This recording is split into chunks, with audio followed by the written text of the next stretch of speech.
Amigos de Radio Victoria, ojo con eso, televisión, en esta nuestra alianza hemisférica con Benemérita y con la Escuela de Gobernanza Benjamin Franklin.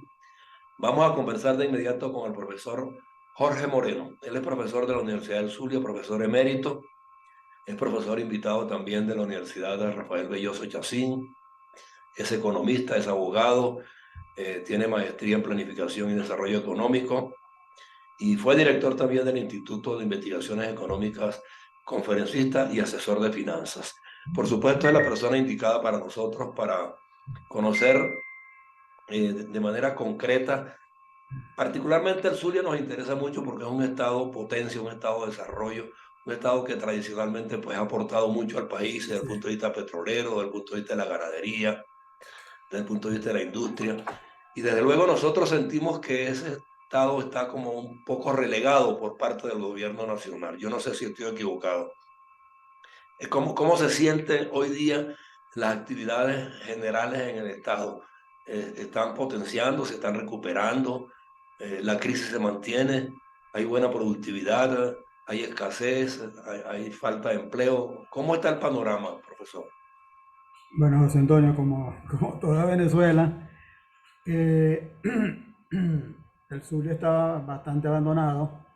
Yo me encuentro en Caracas, en el Latillo, pero el sur está bastante abandonado. Con el arribo del gobernador, del nuevo gobernador Manuel Rosales, se reactivó bastante la, los servicios públicos llegaron a recuperarse significativamente, sobre todo el agua y la electricidad, gracias a las gestiones que conjuntamente con Corpoelec realiza nuestro gobernador. Digo nuestro porque yo soy maracucho a pesar de que tengo 20 años aquí en Caracas. Claro. Es significativa el aporte del gobernador. Sí, no, es que es difícil desprenderse uno pues de la tierra que lo vio nacer y uno lucha por ella y porque de verdad pues se fortalezcan todas las instancias de poder, pero es que hemos visto que en los últimos años pues todo sube y baja, se quebrantan los planes y programas, Uh -huh. se alteran las estrategias, se improvisa inclusive con funcionarios que no están ligados a las regiones donde uno de alguna manera hizo vida. Ahí estoy viendo el caso, por ejemplo, de que le acaban de enviar el partido PSV al Zulia, un dirigente que no tuvo nada que ver con ellos, un militar, o sea, para impulsar la politiquería nada más, pero no llevan programas, no ofrecen soluciones prácticas, que es lo que la gente está esperando. Entonces, el mero discurso y las meras ofertas a futuro. Entonces, frente a esa realidad, uno dice, bueno, o la política es la que nos está descomponiendo el sistema de gobierno, o es que los dirigentes que están cabalgando sobre esas organizaciones no tienen la formación de vida para planificar y para emprender proyectos importantes. Sí, así es. Sobre todo vemos que existe mucha, de eso vamos a hablar más adelante, mucha opacidad en las estadísticas. No hay información sobre los planes que se están ejecutando. Se aprueba un plan de la nación, pero ese plan de la nación en su ejecución para nada es establecido, es informado a los interesados, a los usuarios, a los vecinos, a las personas, y entonces de tal manera que estamos viviendo un silencio total en cuanto a las ejecuciones de políticas económicas que se están desarrollando, y bueno, es una situación que no permite hacer planes, no permite trabajar definitivamente la actividad, a los sectores privados y a las mismas gobernaciones y alcaldías, ¿no? Del Estado Zulia y de Venezuela en general. Sí, Es un, yo hablaba recientemente con una persona que trabajó en el Banco Central ah, y me dice que es tal la opacidad que pasaron meses y meses, y creo que hasta años, que no se presentaban los informes respectivos que se presentaban antes mensualmente, de cómo iban los recursos del país, cómo estaban las reservas, cómo estaba el circulante. O sea, nada de eso hoy día pues se conoce con claridad, ¿no? Y vemos de la noche a la mañana que se inventa que si 7 motores, que si 5 líneas estratégicas, que si zonas económicas especiales. Sí, Bueno, entonces no hay coherencia en una cosa con la otra, ¿no? Entonces en ninguna funciona y todos son aspavientos, ¿no? exactamente. Y vemos también que todo eso se perdió, José Antonio. Todo eso, yo recuerdo que cuando yo inicié en la universidad mi actividad de investigación, el, el Ministerio de Agricultura y Cría emitía volúmenes, ¿cómo se llama? Un informe.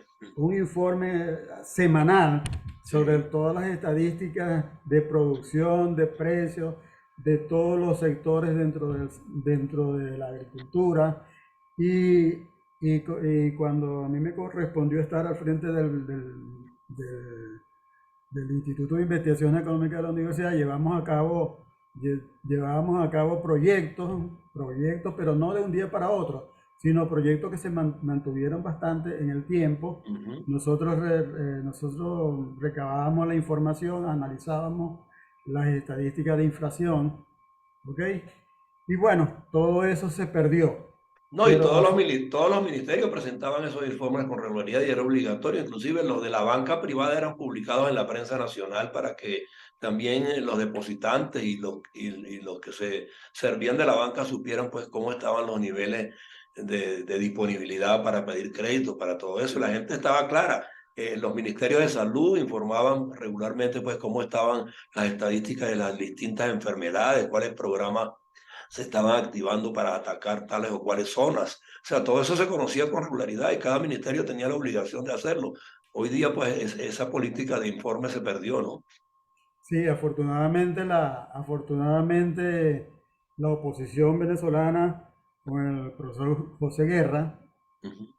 el directivo del Banco Central de Venezuela, lograron montar una plataforma y con esas estadísticas, que no es lo ideal, porque no es 100%, vamos a decir, confiable, aunque esas estadísticas son recabadas con mucha rigurosidad, pero no es lo mismo que disponer de un aparato, de una plataforma estatal para lanzar las estadísticas que la economía requiere. Claro. Tú hablabas de los informes de la banca.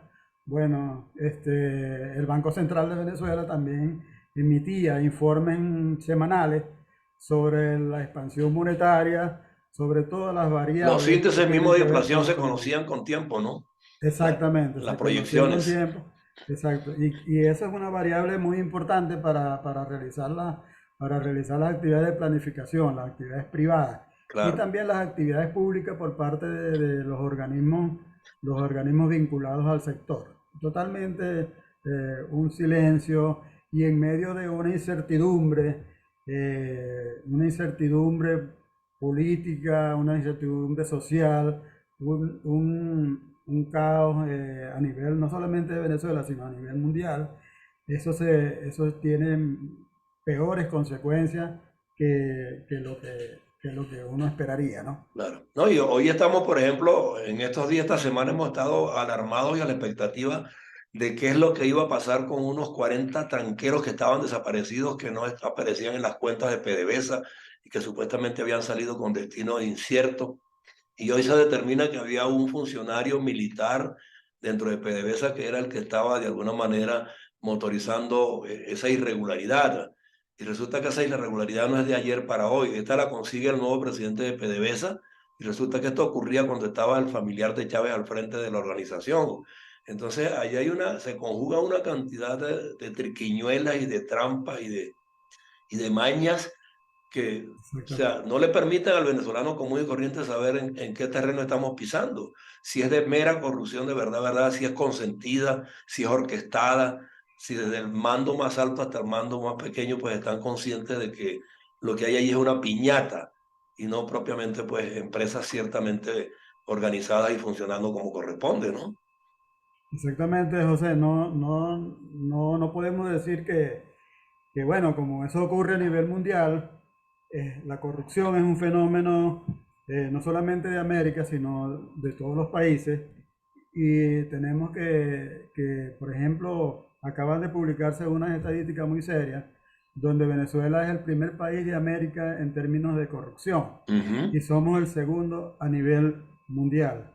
Eso nos hace un país bastante vulnerable. ¿Vulnerable en qué sentido? Vulnerable en que cualquier política económica que se diseñe sin tomar en cuenta ese hecho tan importante de la corrupción, entonces está destinada A caer al en lo traste, mismo, sí. a caer en lo mismo y a no lograr los resultados que ella busca, ¿no?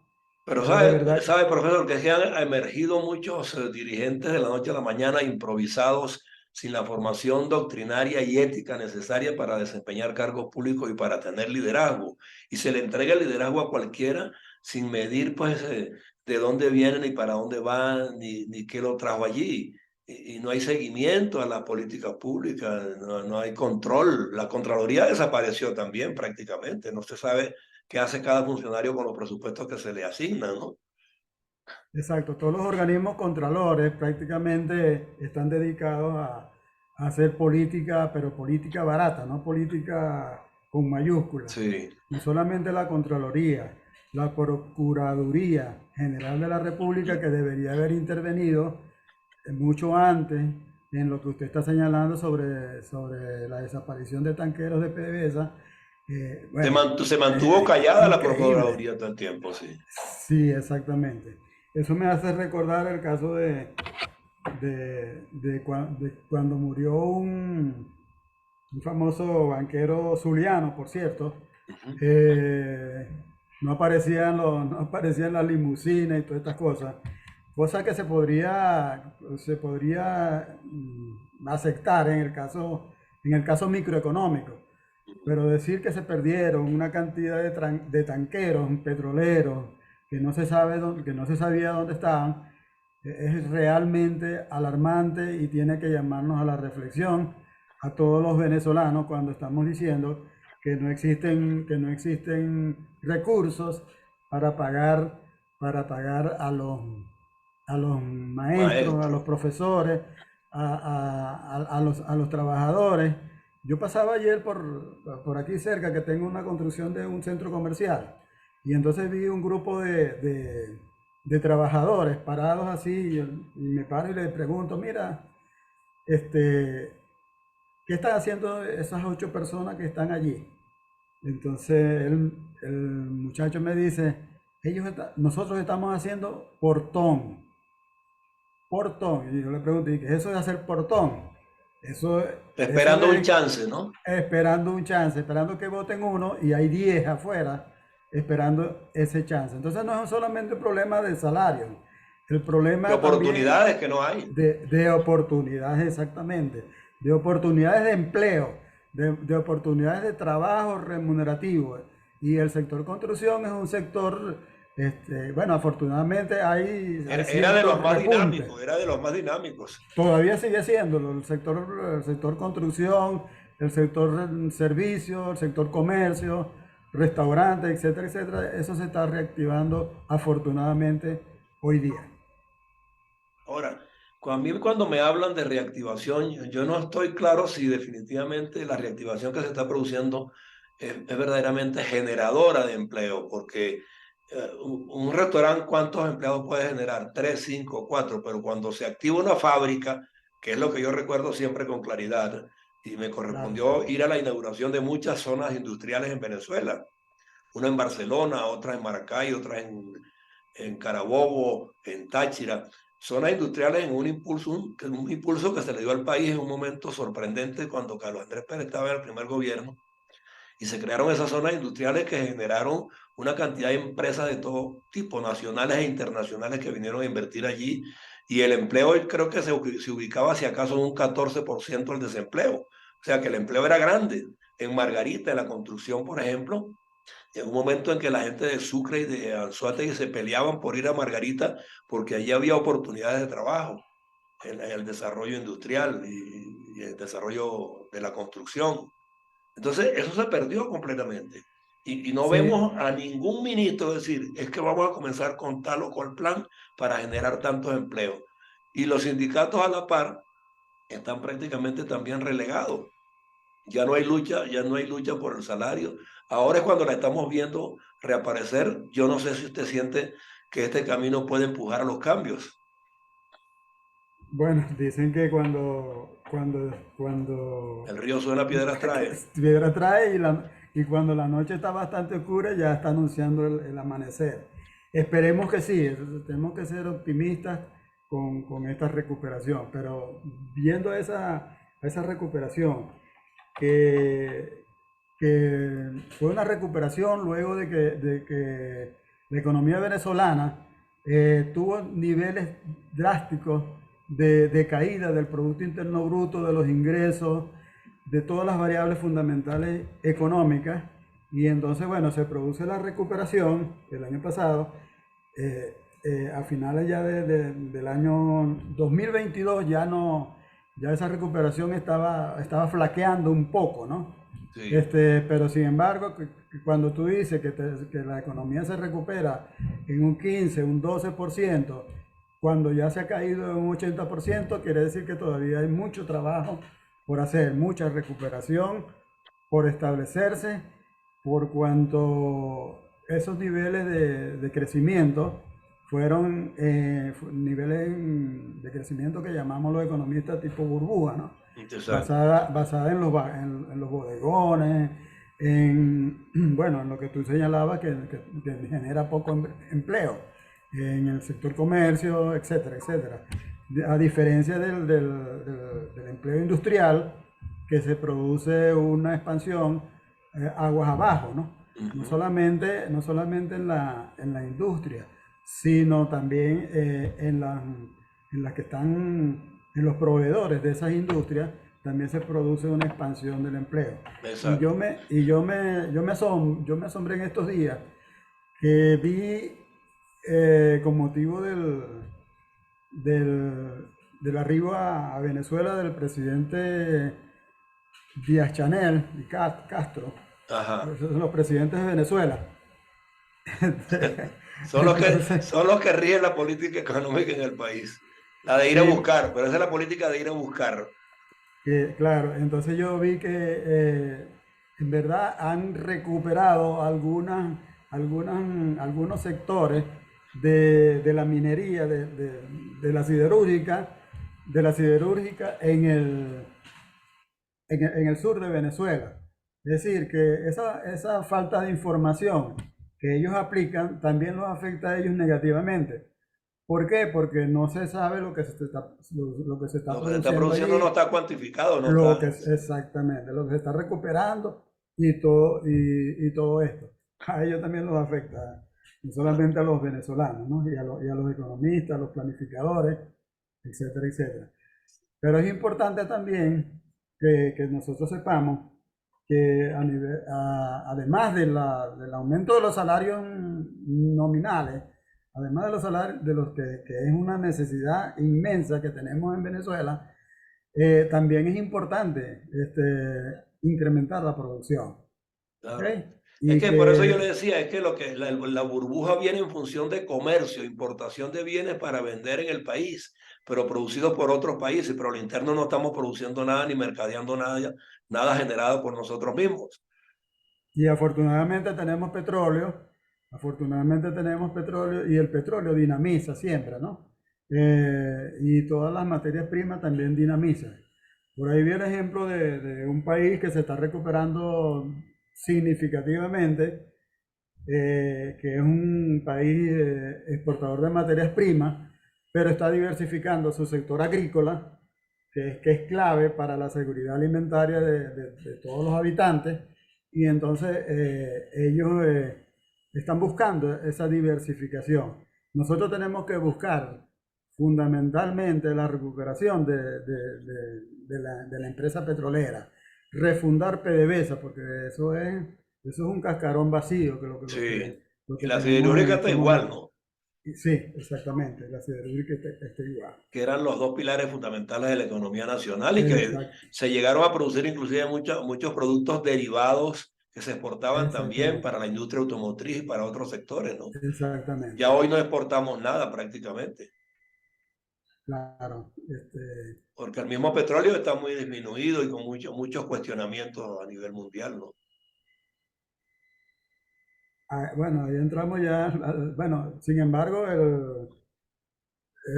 a veces cuando a uno le dicen, este, no podemos aumentar los salarios por la guerra en Ucrania, ¿no? Ujú. No deja de ser, no deja de tener cierta arista, muy pequeña, pero la tiene.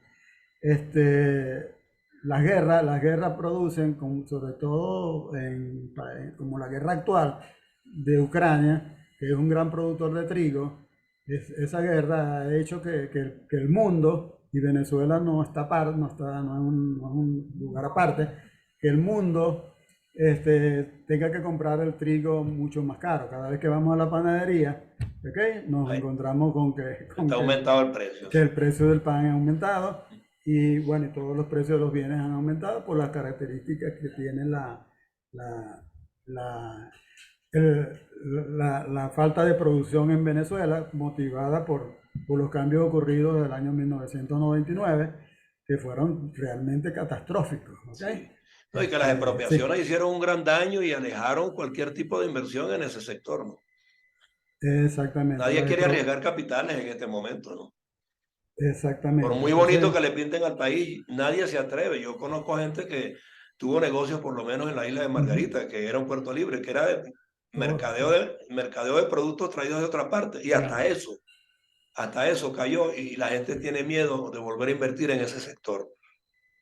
Por supuesto, cuando tú no tienes seguridad jurídica, cuando tú no tienes seguridad jurídica, cuando tú no tienes seguridad económica, cuando el principal tribunal nuestro no cumple con su función de gestión de la judicatura, sino que se dedica a otros aspectos fundamentales que atañen, que atañen a los miembros del régimen. Tú observas entonces que la gente no quiere invertir, Se que vuelve no, que recelosa, no, claro. exactamente, porque tienen que arriesgar mucho. Y bueno, y esa misma inseguridad jurídica y esa misma inseguridad económica, esa inseguridad institucional es la que hace que todos los días veamos las estadísticas del dólar, las estadísticas Hoy está en 22 y tanto, de- 22,40 casi. exacto. Entonces tú dices, bueno, ¿por qué el dólar está subiendo tanto? Bueno, está subiendo en esa magnitud porque precisamente somos una economía que no hay reglas claras, no existe un norte hacia el cual van dirigidas y que estén alejadas de lo político partidista. Lo político es muy importante, pero meterlo, el partidismo dentro de las decisiones De orden de, económico es de un absurdo. economía Siempre ha sido un es absurdo. un Sí, suicidio. Es sí. un suicidio total. Mire, Y yo, profesor, nos quedan unos 2 minutos, pero bueno, yo quiero no terminar el tiempo sin decirle, ajá, bueno, estamos hablando de seguridad jurídica, pero esa es otra utopía más.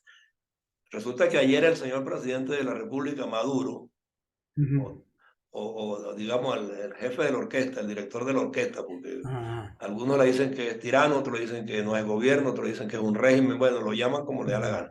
Pero es que definitivamente ellos dan pie a que la gente maneje la terminología así, porque él se apareció ayer en la apertura del año judicial en el Tribunal Supremo de Justicia y dijo que en este régimen y este sistema de gobierno hemos alcanzado el sistema de justicia más perfecto del mundo. Bueno, y nosotros estamos hablando aquí de inseguridad jurídica, entonces en consecuencia yo creo que una cosa no se corresponde con la otra, ¿no? exactamente. Mira, y también otra cosa, como ya estamos terminando, otra cosa que quería yo destacar es que Venezuela pasó de una hiperinflación bueno, ya la inflación, entre comillas, no es problema para Venezuela, porque resulta que en el año 2022 ya no hay hiperinflación, sino que la inflación fue de más de 300%. trescientos Entonces, cincuenta y cuatro creo, ¿no? 300, 354 leí por por ahí allí. va, por ahí anda. Entonces, ¿qué pasa? Que tú hablas tú tienes socio, Por ejemplo, Colombia, Brasil, los mismos Estados Unidos todavía son socios nuestros y ellos tienen inflación de inferior a 2 dígitos. Dos Y dígitos, tres. entonces, cónchale, claro, cuando tú tienes una relación de precios, precios nacionales versus precios internacionales, ves que eso va aumentando cada rato y entonces ahí es donde el tipo de cambio no se estabiliza. Y además le agregamos que no tenemos reservas internacionales suficientes Ujú. y entonces eso hace que el tipo de cambio de los salpicones que está dando. ¿Ok? Claro, no, siempre va a estar comprometido, por supuesto. Sí. Claro que sí. Bueno, de todos modos, profesor, son muchos otros los temas que pudiéramos tocar, pero el tiempo aquí nos limita un poco. Pero yo le agradezco que haya estado con nosotros hoy en Radio Victoria o con eso Televisión en esta alianza hemisférica con Benamérica y con la Escuela de Gobernanza Benjamin Franklin. Y bueno, le Yo, adelanto pues que puede seguir siendo nuestro invitado cuando quiera. yo te Usted tiene nuestro agradezco, número, si tiene te algo agra- que comunicar, te- alguna inquietud que expresar, pues nos llama y cómo gustosamente lo no. ponemos al aire. ¿Sí? Te agradezco la invitación, José, y a la profesora Teresita y a la Universidad del Zulia por estar confiando en mí, en mi aporte, que estoy de muy buena gana, dispuesto a ofrecérselo en cuanto me sea solicitado y que esté en mi alcance, ¿no? Seguro que Entonces, sí, seguro muchísimas que gracias. Ok, hasta sí, luego, pues. seguro que lo vamos a hacer. Un abrazo, Seguro. pues, Abrazote. Ok, igualmente. Hasta luego. Hemos ok. hablado, pues, entonces con el profesor Torres, Jorge, Jorge Jorge, Moreno. perdón, Jorge Jorge Moreno, Moreno. perdón. Y bueno, y ya, pues, con la invitación para que vuelva a estar con nosotros. Gracias por su tiempo, profesor. Gracias a ti, Hasta chao.